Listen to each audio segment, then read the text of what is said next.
Halo, perkenalkan nama saya Doni Kaputra. Saya seorang mahasiswa dari Universitas Berasia dengan jurusan Sistem Informasi. Di sini saya mau menjelaskan tentang mekanisme sistem bus pada komputer. Di sini saya mau menjelaskan untuk sebagai ujian UAS ya, ujian akhir semester seperti itu ya. Nah, di sini kita akan mendalami topiknya itu yang mungkin terdengar kurang menarik tetapi sebenarnya sangat penting dalam dunia perkomputeran, yaitu sistem bus. Mari kita tuntas. Ayo. Nah, sistem bus adalah infrastruktur komunikasi dalam komputer. Fungsinya mirip dengan sistem transportasi di kota. Bus mentransfer data, alamat, dan sinyal kontrol antara CPU, memori, dan berbagai perangkat seperti itu ya, ataupun input ataupun outputnya seperti itu. Nah, bayangkan CPU sebagai kantor pusatnya, RAM sebagai gudangnya, dan perangkat input-output sebagai toko-tokonya. Nah, bus inilah jalan yang menghubungkan semuanya, memungkinkan barang atau data dan instruksi atau sinyal kontrolnya itu berpindah dengan cepat dan efisien seperti itu ya. Nah, jenis-jenis bus ini ada beberapa ya. Di antaranya ada bus data, bus alamat, bus kontrol.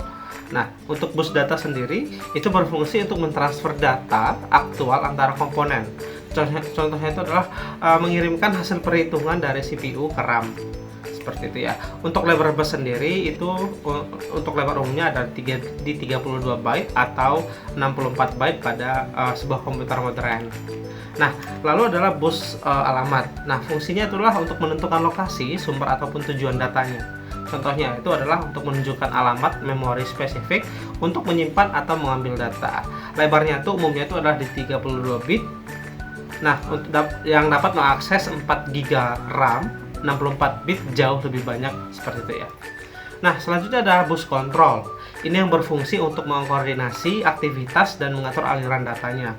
Contohnya itu adalah sinyal atau read write, interruption request, clock signals. Nah, ini penting untuk sinkronisasi operasi komputer. Nah, lalu di sini kita akan bahas tentang karakteristik bus. Nah, detailnya itu. Untuk lebar bus sendiri menentukan jumlah bit yang dapat ditransfer sekaligus. Lebih lebar itu otomatis transfernya data lebih cepat seperti itu ya. Nah, misalnya bus 64 bit mentransfer 2 kali lebih banyak data per siklus dibandingkan bit yang 32. Jadi semakin besar bitnya semakin cepat dia akan mentransfer datanya seperti itu ya.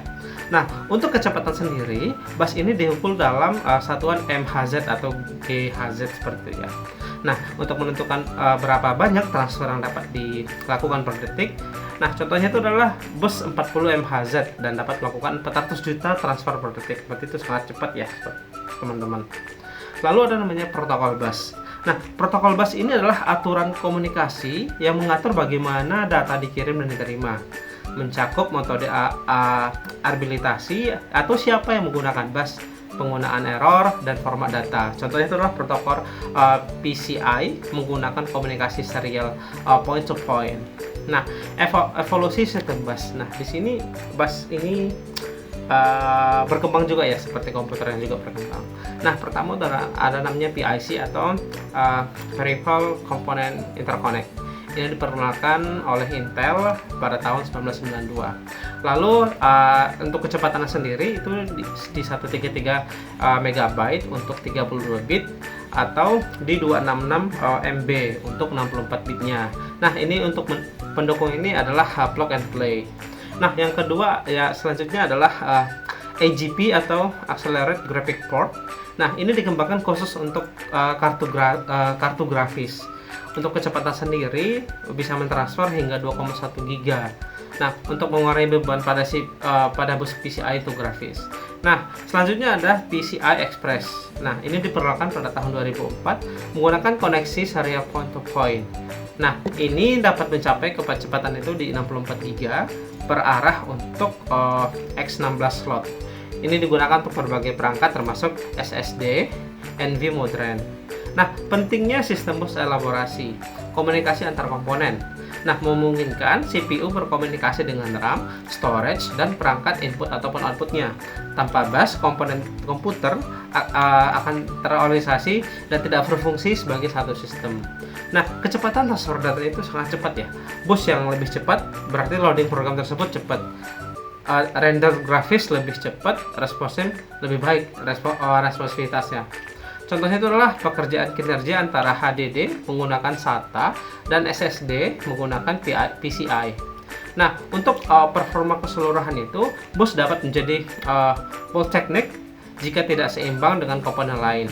Upgrade sistem bus misalnya dari PCI 3.0 ke PCI 4.0 dapat meningkatkan kinerja keseluruhan, terutama untuk aplikasi yang membutuhkan battering tinggi seperti gaming ataupun editing video. Berarti semakin besar ini kapasitasnya, semakin cepat dia. Nah, itulah penjelasan saya mendalam tentang sistem bus dalam komputer. Meskipun tersembunyi, sistem bus adalah pembuluh darahnya komputer ya, yang vital bagi Nah, saat kita membeli ataupun merakit komputer, perhatikan spesifikasi busnya dulu ya. Semoga video ini dapat bermanfaat untuk kita semua. Jangan lupa nanti Pak Novi mohon diberikan untuk nilai yang sesuai ya, seperti ya.